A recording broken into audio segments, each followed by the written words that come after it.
Hello guys, what's up? Ron here and welcome back to my channel. So day 87 tayo guys, tuloy-tuloy lang long daily diary, daily vlogs natin. So ayun, hindi naman talaga tuloy-tuloy. Ang nangyayari is gap tayo guys, gap. Laging may gap na isang araw, minsan 2 araw, 3 araw. So ang hirap ngayon ng ano natin, no? So nasira yung schedule natin, yung daily workout, daily diary vlogs natin kasi nang gawa ng liga basketball. At masyado tayong na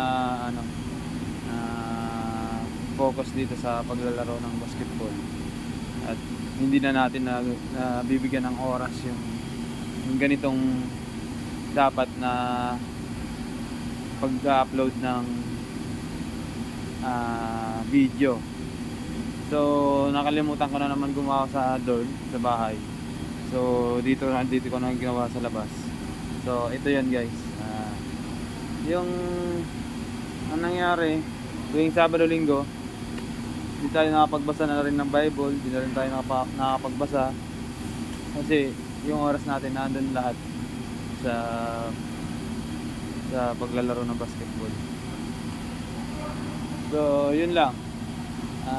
Nagbasa ako kanina no ng Bible.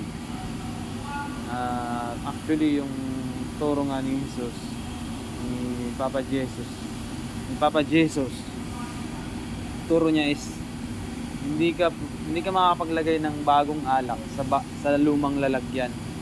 Kasi pag nilagyan mo yun, masasabog yung masisira yung natatapon yung alak. So kailangan mo ng bagong lagayan para dun sa bagong alak.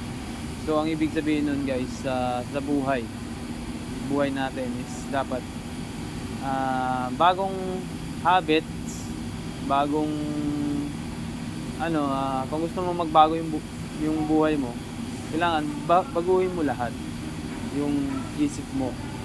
Dapat hindi na kagaya dati na mayabang, or kung mayabang ka dati, or kung negative ka masyado sa paligid mo, dapat hindi na ganon.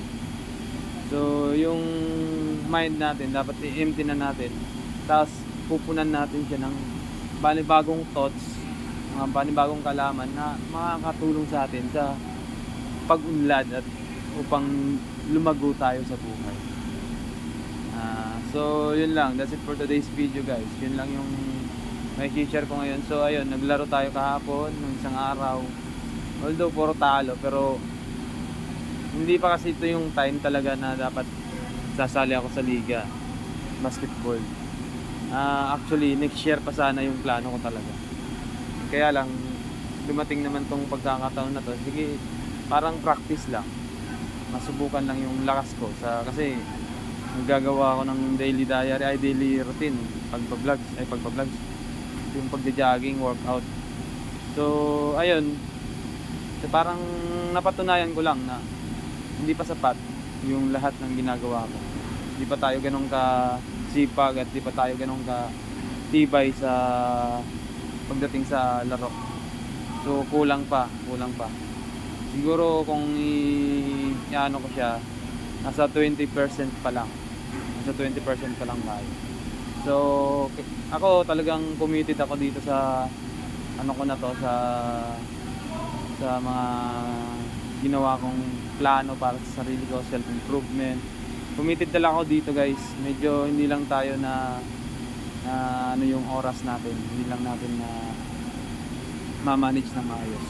Pero I'm committed, itutuloy-tuloy ko to. Siguro after ng liga, wala na muna akong kundi magpapalakas lang tayo, mag-gym, magpapalakas, magpapabilis, magpapatalino. Yun lang yung gagawin natin. Yun lang po. Maraming salamat and God bless us all.